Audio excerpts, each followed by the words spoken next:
오늘 함께 보실 하나님의 말씀은 신약 성경 고린도 후서 12장 7절로 10절까지 있는 말씀입니다.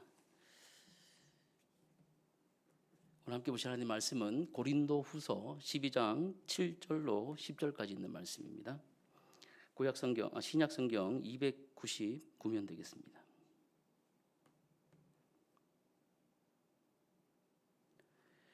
우리 짧은 말씀이니까요. 우리 한 목소리로 우리 모든 성도들이 합독하도록 합시다. 7절부터 우리 함께 합독합니다. 여러 계시를 받은 것이 지극히 크므로 너무 자만하지 않게 하시려고 내 육체의 가시 곧 사탄의 사자를 주셨으니 이는 나를 쳐서 너무 자만하지 않게 하려 하심이라. 이것이 내게서 떠나가게 하기 위하여 내가 3번 주께 간구하였더니 나에게 이르시기를 내 은혜가 내게 족하도다. 이는 내 능력이 약한 데서 온전하여 짐이라 하신지라. 그러므로 도리어 크게 기뻐함으로 나의 여러 약한 것들에 대하여 자랑하리니 이는 그리스도의 능력이 내게 머물게 하려 함이라. 그러므로 내가 그리스도를 위하여 약한 것들과 능욕과 궁핍과 박해와 공고를 기뻐하노니 이는 내가 약한 그때의 강함이라. 아멘. 성도님 반갑습니다. 오늘 우리 함께 말씀을 나눌 제목은요, 가시 속의 기쁨이라는 제목으로 함께 말씀을 나눕니다. 어릴 적 이렇게 여러분 생활하다가 가시가 이렇게 바뀌는 적이 있지 않습니까? 그러면 그게 참 거슬려요. 참 거슬립니다.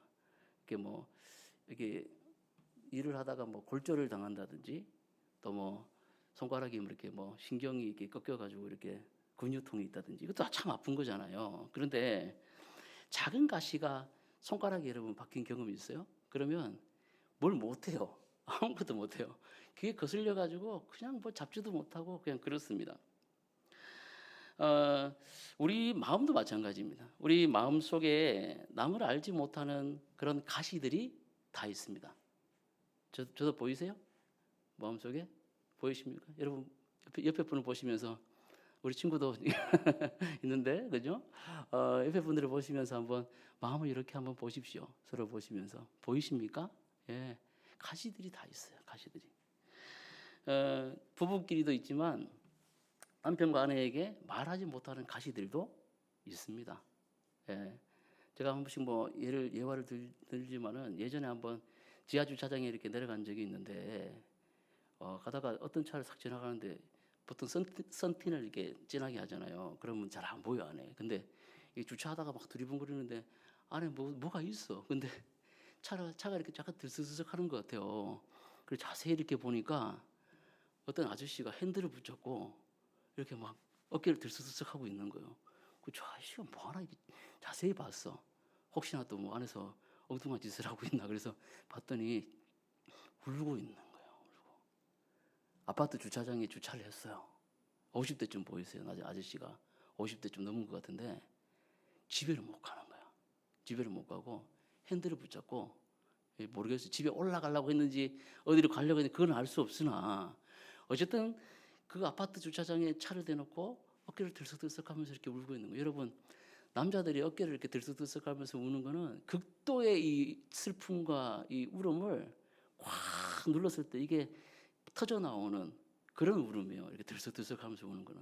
우리 자매들은 막 소리 내가지고 막 이렇게 땡강 피우듯이 그렇게 우시잖아요, 그죠? 와 하면서 그죠? 그게 감정이 좋아요. 그게 좋습니다. 근데 남자들은 그래요. 말하지 못하는 거예요. 집에도 말 못하고, 애들한테도 말 못하고, 친구들한테 말 못하고, 그죠? 그런 게 있어요. 우는 거죠, 우는 거. 아내들은 어떻습니까?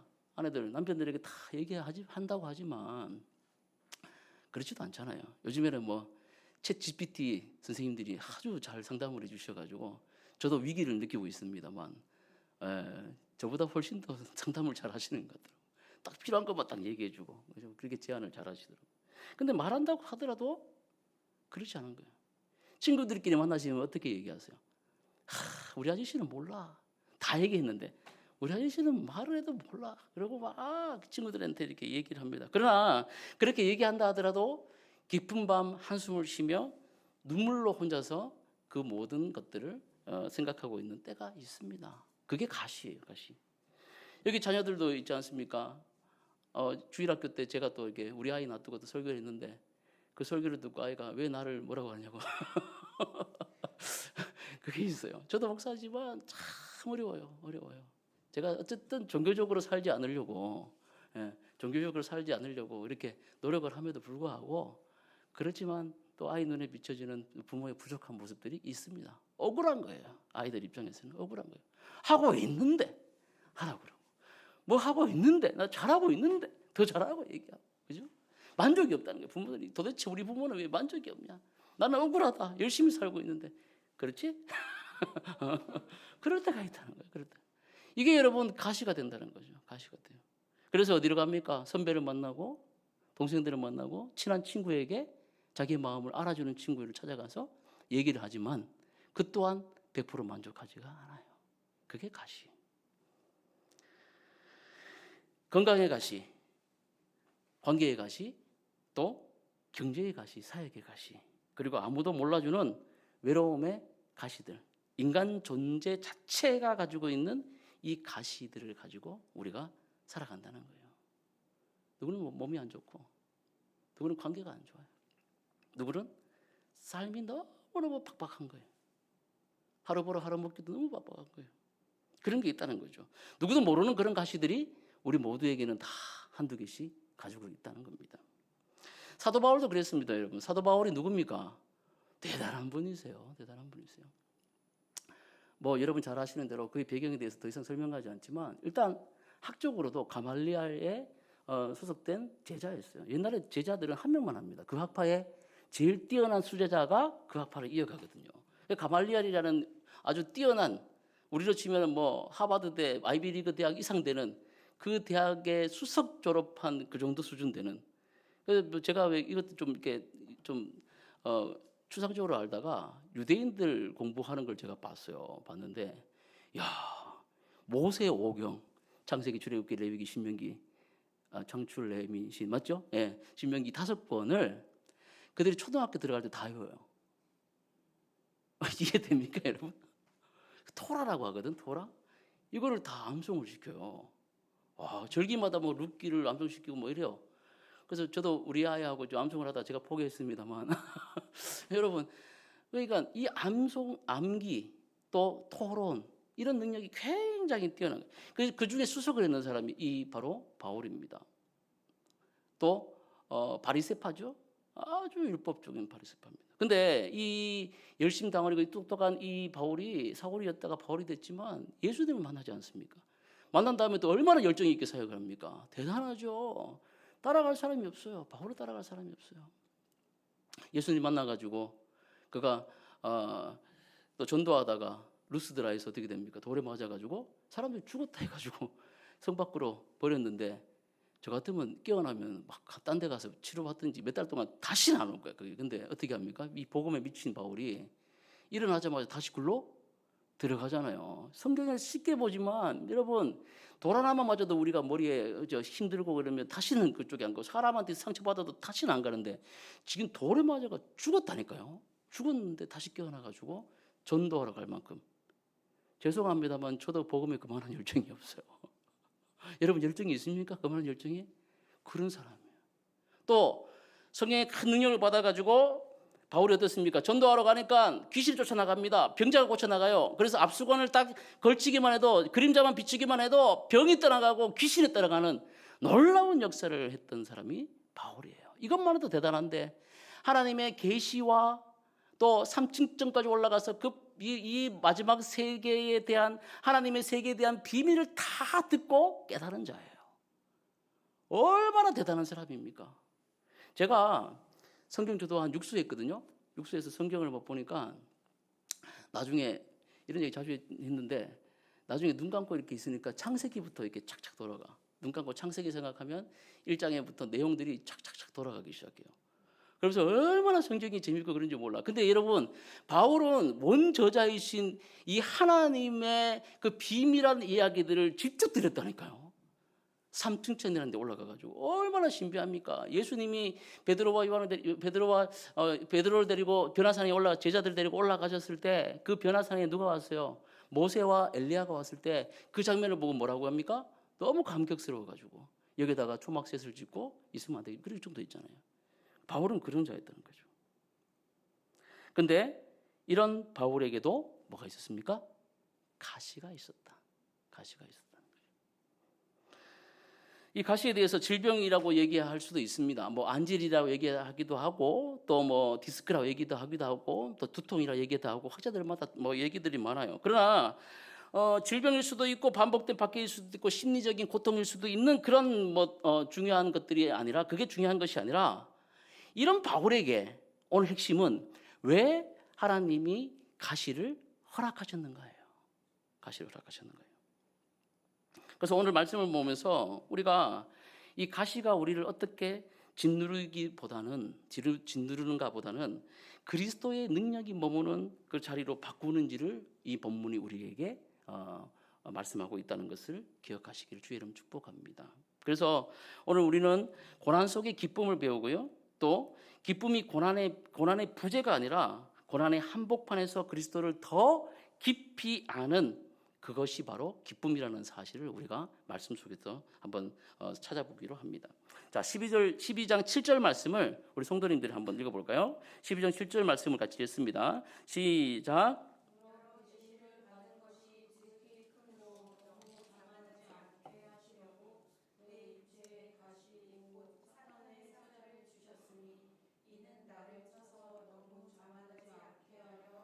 아멘. 본문에서 이 가시라고 하는 것은 피부를 단순히 뚫고 들어가는 그런 작은 가시를 얘기하지 않습니다. 원어적 의미는 깊이 찌르는 그 쐐기 같은, 그죠? 그 겉표지를 찌르는 것이 아니라 깊이 찌르는 말뚝과 쐐기를 얘기한다는 거죠. 쐐기를 얘기한다는 거죠. 그래서 이 가시는 일반적인 그런 불편함이 아니라 그 삶 전체를 흔드는 깊이 있고 지속적인 고통이라는 거예요. 야, 이것 때문에 진짜 미치겠다. 아까 가시 있잖아요. 그 잠깐 거슬리는 게 아니라 잠깐 삐끗하면 천길 낭떠러리로 떨어질 수 있는, 이해가 되세요, 여러분? 그러니까 이 부분 때문에 내 존재 전체가 흔들리는 거예요. 이것 때문에 내가 너무 힘들어가지고 안 하고 싶은 거 못 하겠는 거예요. 그거를 얘기하는 거예요. 그거 얘기하는 거예요. 이해가 되시죠? 그게 바로 가시라는 가시. 바울에게 있어서 가시라는 겁니다. 바울은 이 가시를 뭐라고 부릅니까? 뭐라고 불러요? 사탄의 사자라고 부르잖아요. 예. 사탄이 이 가시를 통해서 자기를 치고 괴롭힌다는 그런 말이에요. 단순한 여러분 고통 얘기하는 게 아니라 당신은 단순한 관계의 고통, 단순한 뭐 경제의 고통, 단순한 뭐 질병의 고통 이걸 얘기하는 게 아니라 이 부분을 사탄이 집요하게 물고 들어가 가지고 자기의 존재를 뭐 한다? 막 이렇게 흔들어 놓는 거예요. 얼마나 괴롭겠습니까, 여러분? 여러분들 그런 게 있으세요? 있어요? 정말 이것만 아니면 내가 살겠는데. 이것 때문에 주님, 이것만 아니면 내가 주의 사역도 열심히 하고 세상 가운데 하나님의 능력을 더 드러내며 정말 아버지의 정말 말씀대로 살아낼 수 있는데 이것 때문에 정말 미치겠습니다. 주님 이것 좀 걷어가 주시면 안 됩니까? 하는 그게 있냐고요. 있어요? 오늘 여러분 그 가시가 여러분에게 저주가 아니라 예수 그리스도를 통하여 이 가시가 하나님의 영광을 드러내는 여러분의 중요한 예수님의 흔적이 되시기를 주님의 이름으로 축복합니다. 예. 바울은요, 이 가시가 하나님이 허락 아래서 일어나는 것임을 먼저 인정했어요. 사탄이 공격했습니다. 그러나 그 공격조차도 하나님의 주권, 하나님의 섭리를 벗어나지 못한다는 것을 바울이 인정했다는 거예요. 믿었다는 거예요. 욥기가 그렇지 않습니까? 욥이 이유 없는 고난을 당하지 않습니까? 근데 욥이 당하는 이 모든 고난이 사탄에 의한 공격이었지만 또한 한편에서는 뭡니까? 전적인 하나님의 허락이 없이는 절대로 일어나지 않는 일이었다는 것을 알았다는 거죠. 사랑하는 여러분, 저와 여러분들에게 있는 이 가시 우리는 이해할 수가 없습니다. 또 상대방에게 있는 그런 가시들을 또 쉽게 이야기할 수 없어요. 그 제가 늘 그런 얘기를 해요. 나무 이야기 쉽게 하지 말라고. 목사님들 만나면 뭐 자꾸 뭐 내가 예전에 개척했을 때, 뭐 내가 예전에 사역했을 때, 저도 약간 그런 경향이 있었다가 이제 아예 얘기를 안 합니다. 왜냐하면 제가 개척해 보니까 아니야. 이거는 그렇게 얘기할 부분이 절대 아니에요. 자기 은혜도 각자지만 가시도 각자예요. 그렇지 않습니까? 예. 하나님께서 그 사람, 그 영혼을 위해 가지고 독특하게 주시는 그 은혜가 있고 독특하게 주시는 그 고난이 있어요. 근데 그거는 비교할 수 있는 부분이 아니에요. 예. 그저 나는 당신은 말이야 그거 가지고 뭐 그렇게 얘기하냐. 그 고난도 아니다 그거. 뭐 그게 고난이냐고. 나는 이런 일이 있었다. 뭐 이 시기에 가서 위로한다 치고 얘기하잖아요. 아닙니다 여러분. 아니에요. 각자 당하는 고난은 하나님께서 허락한 고난인 줄 믿으시기를 주의 이름으로 축복합니다. 바울은 그걸 알았다는 거죠. 그래서 계속 생각한 끝에 바울이 이 고난과 이 가시를 내게 왜 허락하셨나?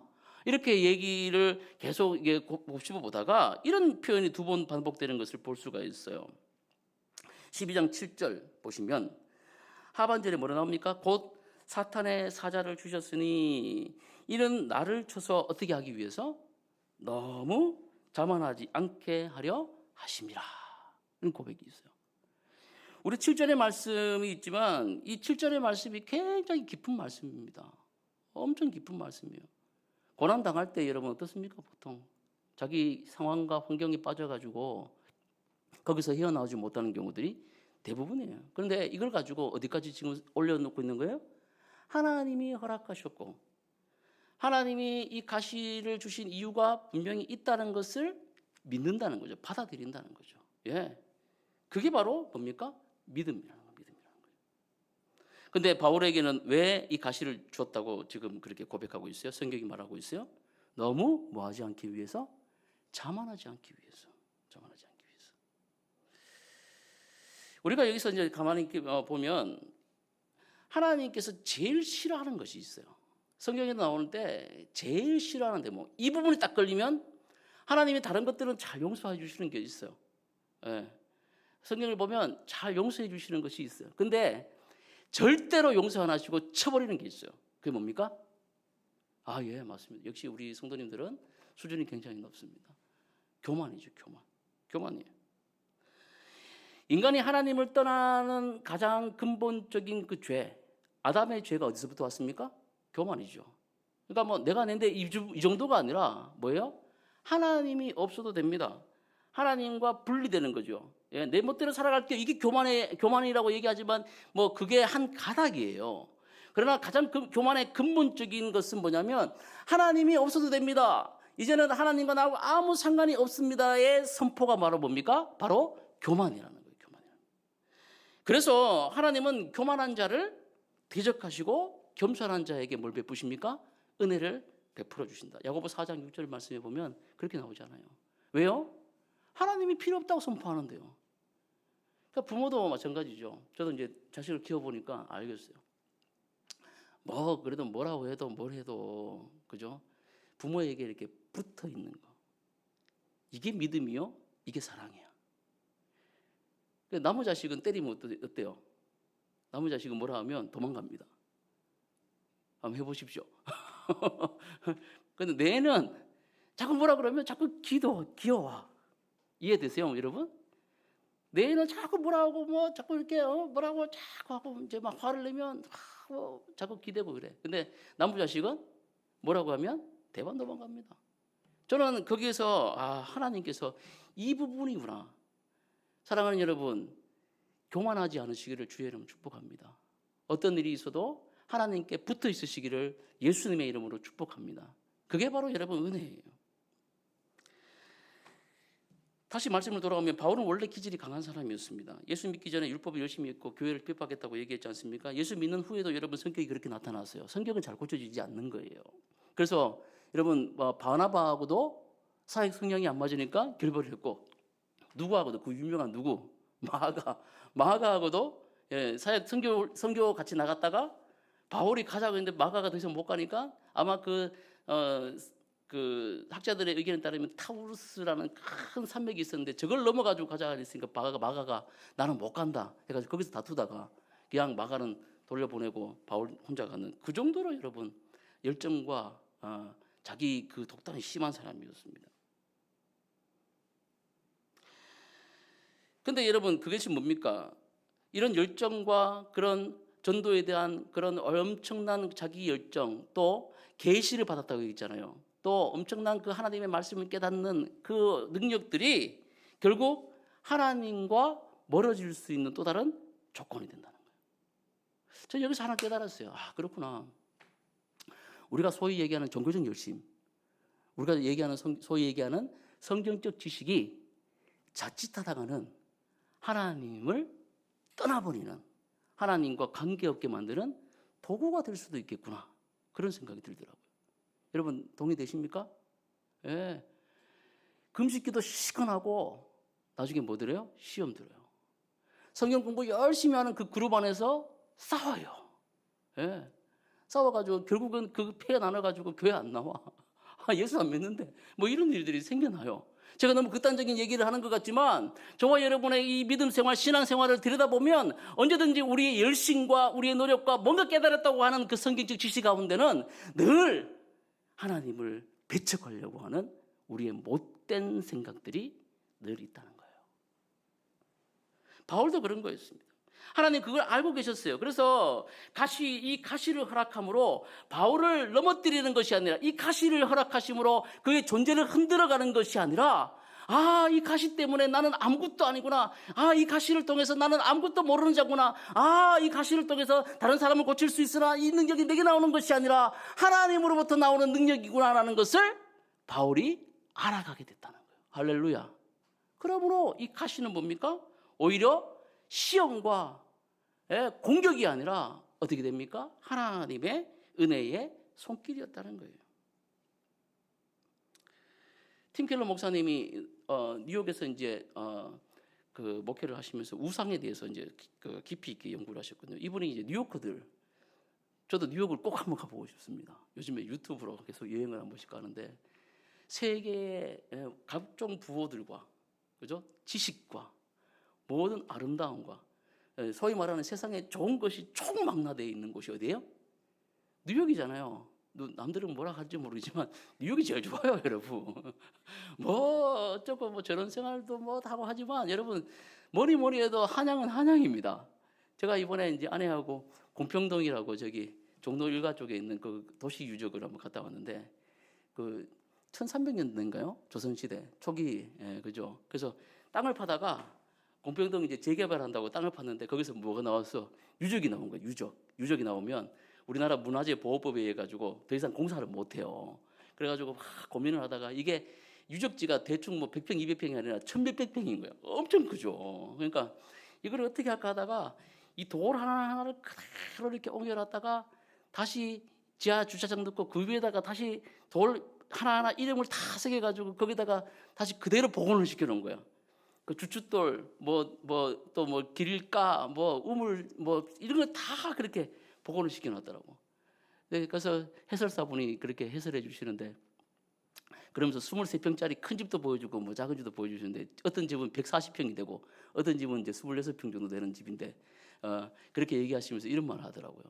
제가 이제 짓궂게 이거는 얼마 정도 합니까? 얼마 정도 했을까요? 물어봤는데, 옛날 가격을 얼마 정도 했을까요? 물어봤는데, 그때나 지금이나 서울 평양은 항상 있었어요. 사람들이 다 서울로 오고 싶었습니다. 그래서 인구 밀도가 이렇게 높은 거라고 이렇게 얘기를 하시더라고.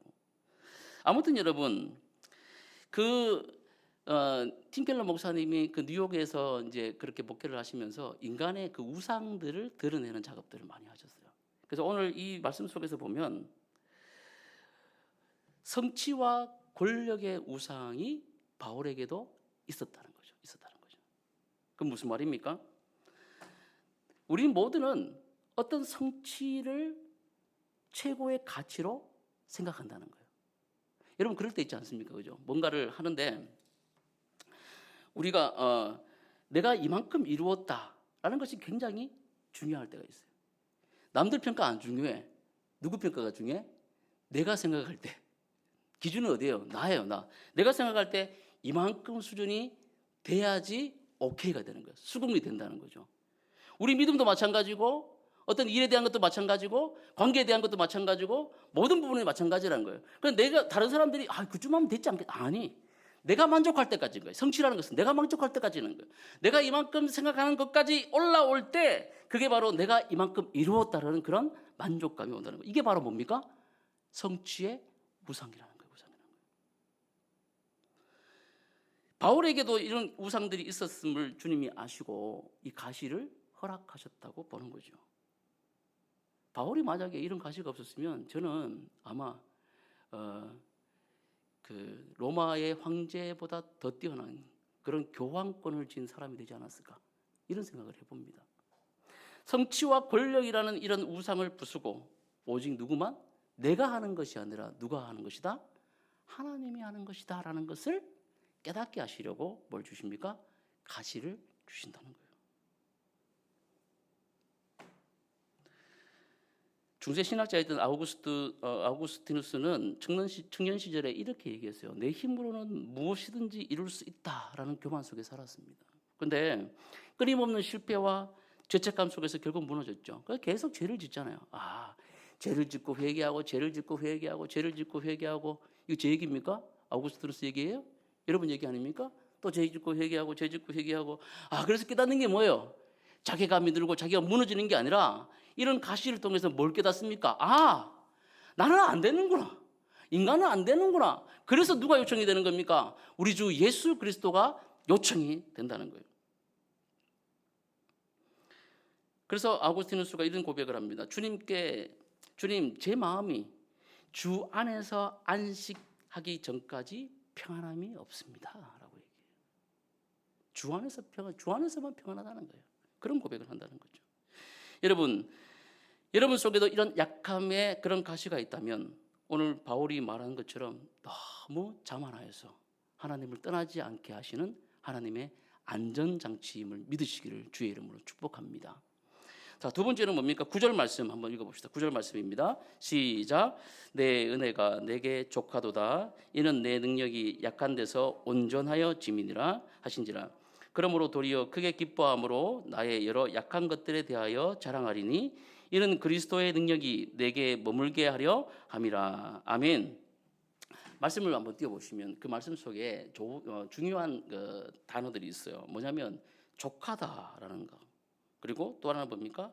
온전하여진다라는 것, 마지막에 머물게 하려 합니다라는 것.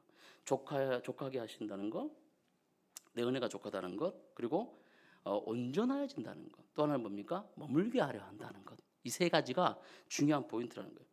바울은 자기의 가진 이 가시를 위해서 3번이나 기도합니다. 그것도 간절히 기도합니다.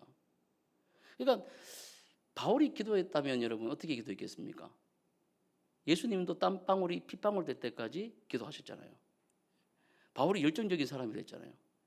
그러니까 저도 그런 경우들이 좀 이렇게 생각날 때가 있는데, 제가 만약에 기도해가지고 어떤 나쁜 사람을 낫게 하는 능력이 있어요.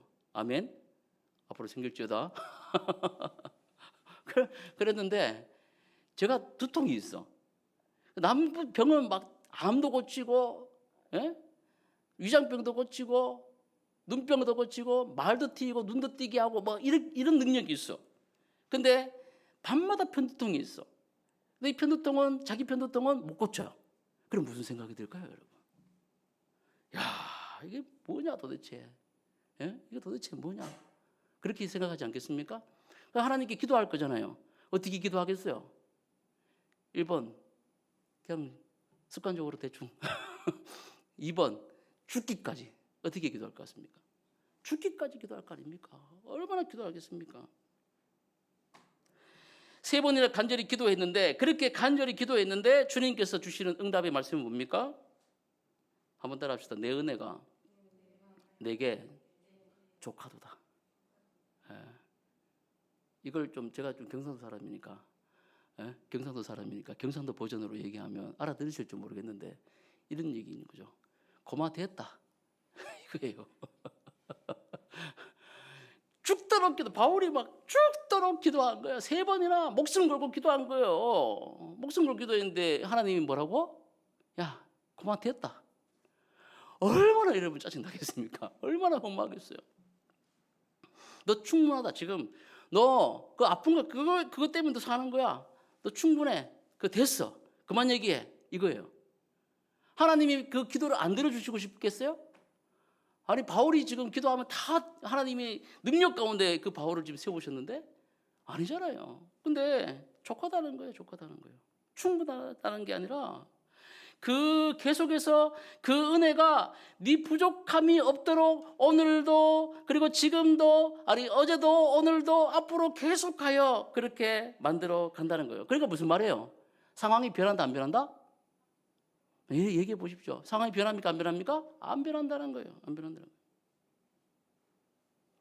더 나아가 그 상황 속에서 하나님이 주시는 그 은혜가 충분하다는 말씀은 네가 가지고 있는 그 고통을 남을 만한 고통을 덮고도 남을 만한 하나님의 은혜가 있다라는 것을 바울에게 말씀하시는 거예요. 그만 됐다가 듣기 싫어가지고 가라는 얘기가 아니라 너 그 가시 때문에 이 가시를 덮고도 남을 만한 그 은혜를 내가 매일매일 너에게 순간순간마다 너에게 부어줄 거야. 이 말씀이에요. 이 말씀. 오해 없으시기를 바랍니다. 예, 기도했는데 바울도 못했잖아. 이게 아니라 깨달은 거예요. 바울이 하나님의 마음을 깨달은 거예요. 바울아, 너 이 가시 때문에 네가 힘들어하는 게 아니라 오히려 이 가시 때문에 내가 너에게 매일 이 가시를 덮고도 남을 만한 은혜를 부어줌을 네가 느끼고 있어. 내가 계속 주고 있어. 그러니까 너 지금 이 가시 때문에 너가 충분히 만족하고 있는 거야 라고 말씀하시는 거예요. 내 능력이 약한데서 온전해진다고 말씀하십니다. 이 온전하다는 말이 뭡니까 여러분? 완성된다는 거예요. 완성. 절정에 이른다는 말이에요. 보통 이 목회자들도 이렇게 보면 50대 후반, 중반 정도의 학문적 그리고 인격적 그리고 여러 가지 목회적 성숙이 절정에 이른다고 얘기하거든요. 저는 아직 좀 멀었습니다만 올라가고 있다고. 사람도 마찬가지잖아요. 어떤 학문도 마찬가지로 60대 어느 정도 좀 넘어갔을 때 절정에 이르는 시기가 있는 거예요. 절정에. 그러니까 자기의 모든 삶이 다 녹아져서 고난과 환난과 기쁨과 삶의 모든 생로병을 다 녹여내서 절정에 이르는 시기가 있다는 거죠.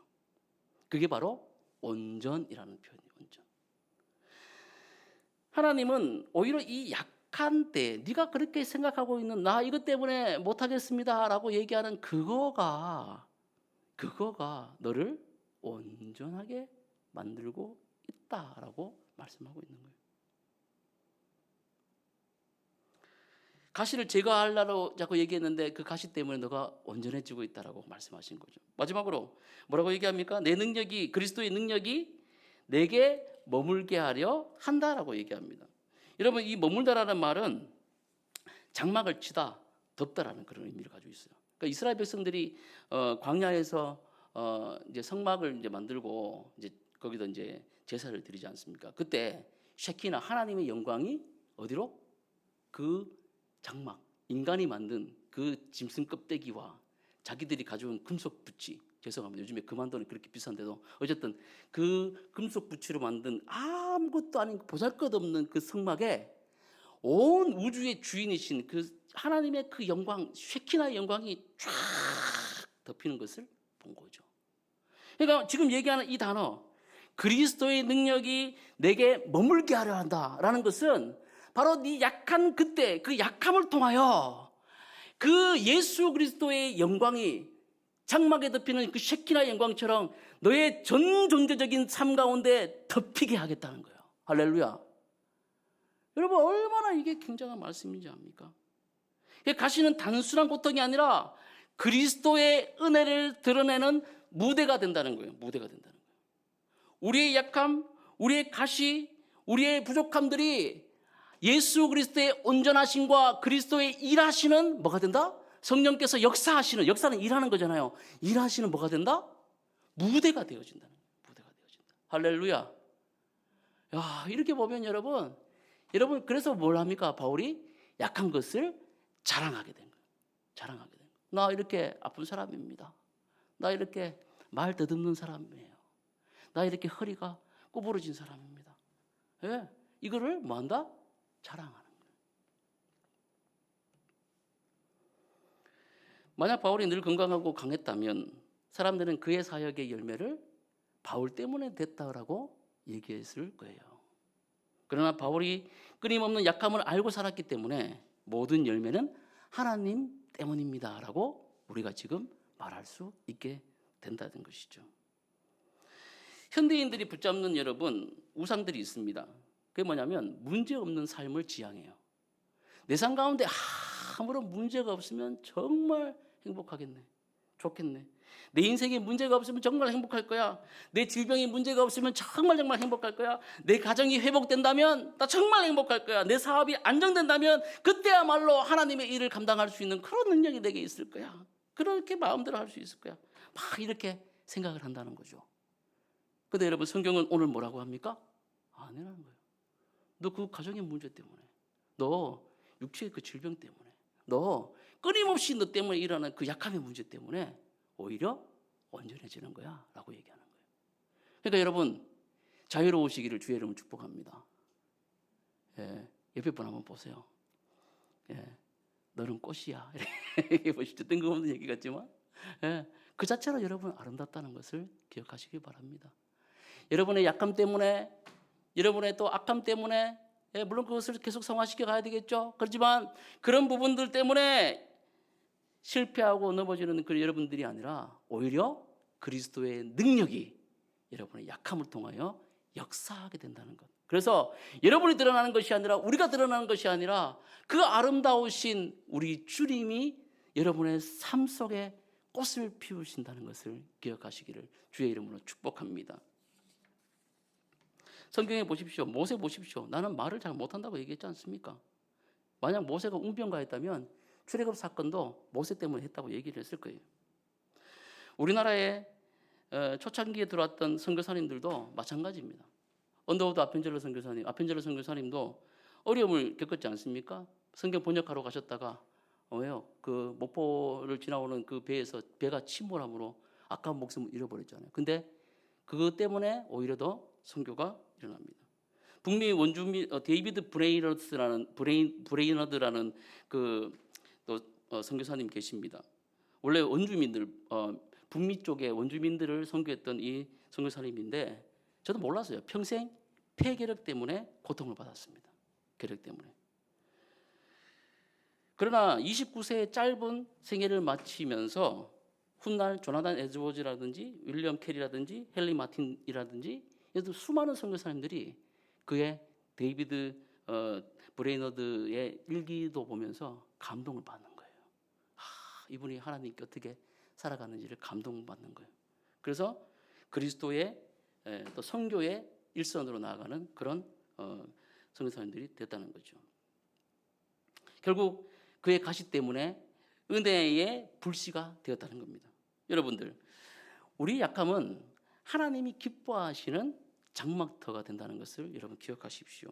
여러분 가정에 있는 눈물, 또 여러분의 몸의 질병, 여러분의 삶의 실패, 바로 그 위에 하나님의 능력이 장막을 치신다는 것을 기억하시기를 바랍니다. 마지막으로 우리 10절 말씀을 한번 읽어봅시다. 10절 말씀 시작.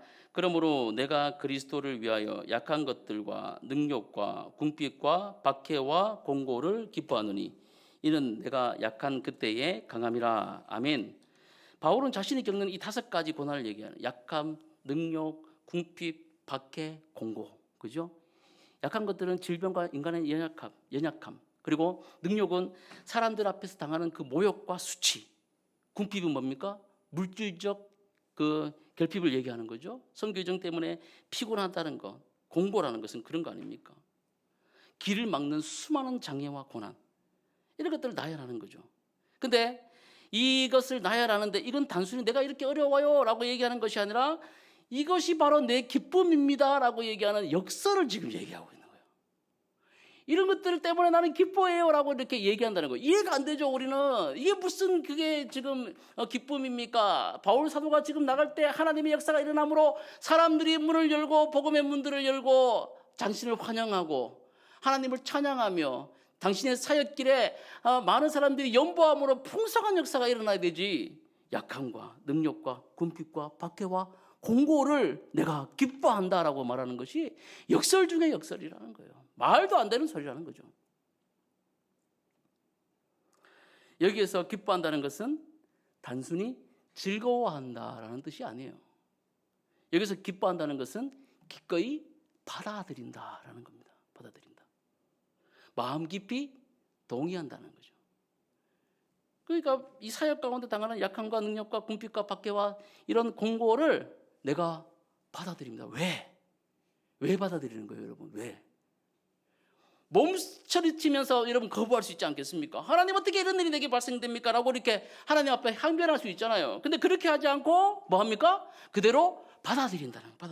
왜? 왜 받아들이는 겁니까? 이 받아들인다는 것은요, 상대에 대한 믿음이 있을 때 받아들이는 거예요. 아멘?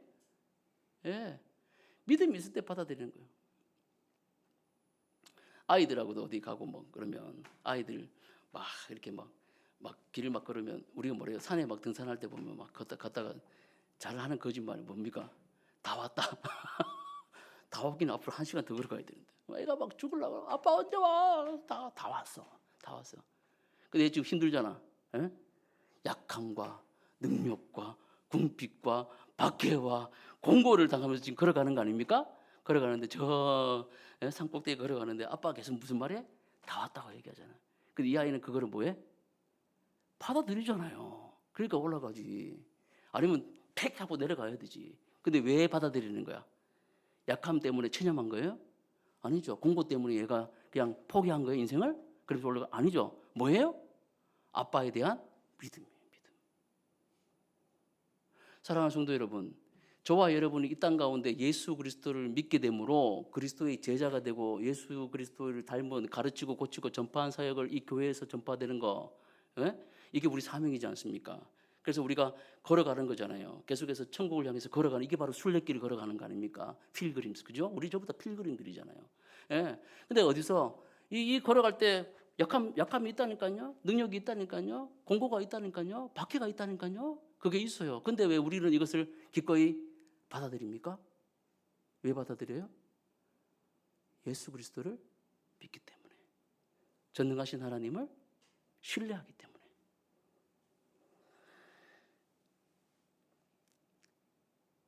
바울은 고난을 새로운 눈으로 봤습니다. 세상은 고난을 저주로 보지만 그는 고난을 뭘로 봤습니까? 하나님의 은혜의 덕으로 봤다는 거예요. 내가 곧 약할 때 강합니다. 내가 곧 약할 때 강합니다. 내가 곧 약할 때 강합니다. 라는 또 다른 시각의 이 약함을 보게 되었다는 거죠. 고난을 보게 됐다는 거죠. 예수님이 십자가에 달려 돌아가실 때에 세상 사람들은 다 끝났다고 얘기했습니다. 다 끝났다고 얘기했어요. 그리스도를 따라가는 제자들 다 끝났다고 얘기했어요. 드디어 이제 다 끝났다고 얘기했어요. 마귀도 이제 우리가 승리했다고 얘기했어요. 십자가에 이제 죽었다. 예수가 끝났다. 모든 것은 다 끝났다고 얘기했어요. 그러나 여러분, 제자들 또한, 예수님 따라하던 제자들 또한 이제 모든 게 끝났다. 고기나 잡으러 가자. 다 떠나갔습니다. 그런데 여러분, 가장 큰 역설이 뭡니까? 십자가에 가장 약한 그때에, 가장 약했던 그 십자가, 사람들이 가장 큰 실패라고 얘기하는 그 십자가의 십자가를 통해서 가장 강한 사망의 권세를 이기고 깨뜨리고 나오신 예수 그리스도의 부활이 있게 됐다는 거예요. 할렐루야. 이게 바로 우리가 믿고 있는 예수 그리스도의 얼마나 통쾌하고 유쾌합니까? 할렐루야. 이것이 바로 우리가 믿는 믿음이라는 거예요. 우리 모두는 약함을 숨기고 싶어 합니다. 실패를 감추고 또 마음을 덮고 자기의 상처를 드러내지 않으라고 해요. 그러나 하나님은 우리의 약함을 통해서 일하십니다. 아멘. 병든 몸 때문에 기도하는 성도는 오히려 그 기도를 통하여 하나님의 능력을 경험하게 돼요. 고쳐주시든 고쳐주시지 않든. 또 가난 때문에 무릎 꿇는 가정은 오히려 그 자리에서 하나님의 공급하심을 체험하게 됩니다. 저도 개척교회 하니까 여러 체험들을 많이 해요. 진짜 하나님 살아계시구나. 제가 좀 이렇게 간사한 게 있거든. 저는 금전적인 그런 걸 치료를 많이 받거든요. 막 이래 있으면은 하나님 어떻게 된 거예요? 하면 이제 띵동 갑자기 그죠? 뭐 그런 게 있어요. 죄송합니다. 목사가 여기에서 그렇게 얘기해서. 근데 공급하심이 있어요. 믿으십시오. 하나님은 우리의 아버지 되신다는 사실을 믿으십시오. 실패와 좌절을 경험한 청년들, 오히려 그 자리에서 다시 일으켜 세우시는 하나님을 경험하게 됩니다. 많은 청년들이 또 창업을 하고, 또 많은 청년들이 또 새로운 일자리를 찾아가고, 또 새로운 곳에 가면 또 새롭게 될 줄 알고 가지만 많은 실패들을 경험하고 그 자리에 좌절하는 청년들이 많지만, 믿음의 청년들은 실패하더라도 그 자리에서 다시 시작하게 하시는 하나님의 은혜를 체험한다는 거예요. 그러므로 이제는 약함을 부끄러워하지 않으시길 바랍니다. 제가 어제 도서관에 갔다가 어떤 그 책을 하나 봤거든요. 그림책을 봤는데 거기 윌리라고 하는 그 제목을 잘 모르겠어요. 근데 그 이야기의 내용은 이거예요.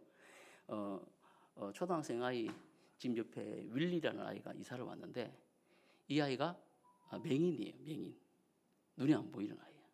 그래서 원래 살고 있던 그 아이가 윌리를 보고 손을 흔드는데 이 아이가 아는 척을 안 하고 휙 지나간 거예요. 근데 이제 그 윌리 엄마가 찾아와 가지고 우리 윌리랑 같이 좀 학교 다니면서 같이 좀 친구해 주면 좋겠다 얘기를 엄마끼리 한 거예요. 그러니까 이 윌리가 맹인인지를 모르고 있는 이 아이는 기분이 나쁜 거죠. 야, 내가 인사했는데 지는 손도 안 들어주는 주제에 뭐 나하고 친구하자고. 근데 그 다음 날부터 학교 다니면서 이제 알게 된 거예요.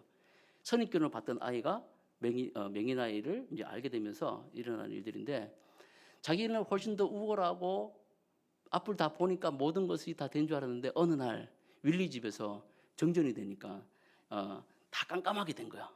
앞을 알아볼 수 있는 정도가 된 거야. 그래서 화장실도 찾지 못하고 있는 그런 이 아이에게 윌리가 찾아와서 능숙하게 아이를 어디로 데려갑니까? 화장실로 데려가요. 그러니까 윌리가 가지고 있던 약함이 됩니까? 안 됩니까? 아니죠. 이런 거예요. 그러면서 뒤에 뭐 얘기들이 많아요. 윌리는 뭐 바다에 갔더니 뭐 코로 그 나보다 훨씬 더 많은 바다의 그 짠 기운을 느끼고, 또 앞에 있는 아저씨가 자기에게 자기는 거짓말인지도 몰랐는데 윌리는 떨리는 목소리를 감지해가지고 저 아저씨 거짓말했다라고 이렇게 가르쳐 주기도 하고. 그래서 윌리가 훨씬 더 낫고, 나중에 자기가 할아버지가 돌아가셨을 때 자기는 울지도 못했는데 엄마 아빠와 옆에 있는 분들이 쟤는 왜 울지도 않느냐고 얘기했는데 윌리가 나의 속 깊은 마음을 깨닫고 알고 알아줘가지고 나를 찾아와서 이렇게 안아주고 위로해줬다. 뭐 이런 얘기들이 나오는 거예요. 여러분, 우리에게 약함이 다 있습니다. 근데 분명한 건 뭡니까? 그 약함이 아니라는 거예요. 하나님 보실 때 우리에게 약함을 허락하신 것 같지만 그 약함을 통하여 하나님의 일하심이 있다는 것을 여러분 기억하십시오. 그게 뭡니까? 따라합시다. 내가 약한 그때에 강함이라.